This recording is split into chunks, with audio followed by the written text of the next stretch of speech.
Spare parts কীভাবে বানানো যায়, মেশিনারি ইন্ডাস্ট্রি কীভাবে বানানো যায়, লাইট ইঞ্জিন কীভাবে ডেভেলপ করা যায়, হালাল গুডস কীভাবে যায়, এই জায়গাগুলো কিন্তু অ্যাড্রেস করতে হবে।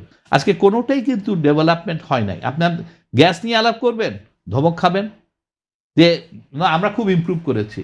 ব্যাংক নিয়ে আলাপ করবেন, ইয়েস ব্যাংকের একটা ভালো জিনিস হয়েছে, সেটা কি মানি লন্ডারিং বন্ধ হয়েছে। ব্যাংকে একটা ভালো জিনিস হয়েছে কি, ব্যাংক একটা মনিটরিংয়ের মধ্যে আসছে, একটা কন্ট্রোলের মধ্যে আসছে, এবং আমাদের ডেফিসিট কমে গেছে। আমাদের কিন্তু কি জানি বলে, ফরেন এক্সচেঞ্জ রিজার্ভ বেড়েছে $32.4 বিলিয়ন কিন্তু আসছে। বাট এটা যে আসছে এটাকে তো ধরে রাখার পথ নিতে হবে। তো আজকে দেখেন বাংলাদেশের ইকোনমি কিন্তু স্টাক হয়ে গেছে 3টা সেক্টরের উপর, আরএমজি, এগ্রিকালচার এবং দেন রেমিটেন্স। রেমিটেন্সে কিন্তু গত 6 মাসে 23% লোক কম বিদেশে গেছে, 23%। এবং ওদের যে স্কিল ডেভেলপমেন্ট সেখানেও কিন্তু আমরা অ্যাড্রেস করতে পারি না। এই সরকারের তো ওই জায়গাগুলো অ্যাড্রেস করা উচিত ছিল।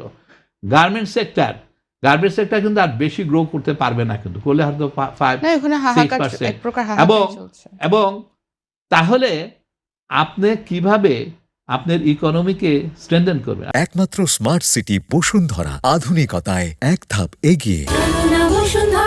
আপনি এগ্রিকালচার, ও এখন অটোমেশন ছাড়া ওরও কিন্তু ডেভেলপমেন্ট নাই। সো আপনার কিন্তু এখন পাগল হয়ে যেতে হবে যে আপনাকে এখন লাইট ইঞ্জিনিয়ারিং, অটোমোবাইল সেক্টরের জন্য স্পেয়ার পার্টস কীভাবে বানানো যায়, মেশিনারি ইন্ডাস্ট্রি কীভাবে বানানো যায়, লাইট ইঞ্জিন কীভাবে ডেভেলপ করা যায়, হালাল গুডস কীভাবে যায়, এই জায়গাগুলো কিন্তু অ্যাড্রেস করতে হবে। তো ওনারা তো আসলে এক্সিস্টিং নিয়েই কিছু করতে পারতেছে না, আর এগুলি কোথা থেকে মাথা ঘামাবে?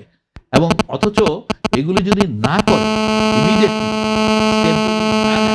বাংলাদেশ কিন্তু আগামী 4-5 বছরের মধ্যে কিন্তু বিরাট ক্রাইসিসের মধ্যে পড়ে যেতে পারে।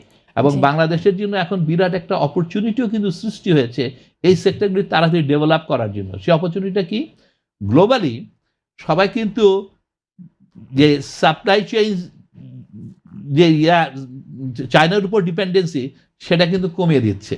এখন চাইনিজরাও কিন্তু পাগল হয়ে গেছে তাদের জিনিসগুলি সরায় আমাদের এই বাংলাদেশের মতন দেশে করার জন্য, কি বলে, রিলোকেট করার জন্য। So on the other hand ইন্ডিয়াও কিন্তু উইল বি এ বেনিফিশিয়ারি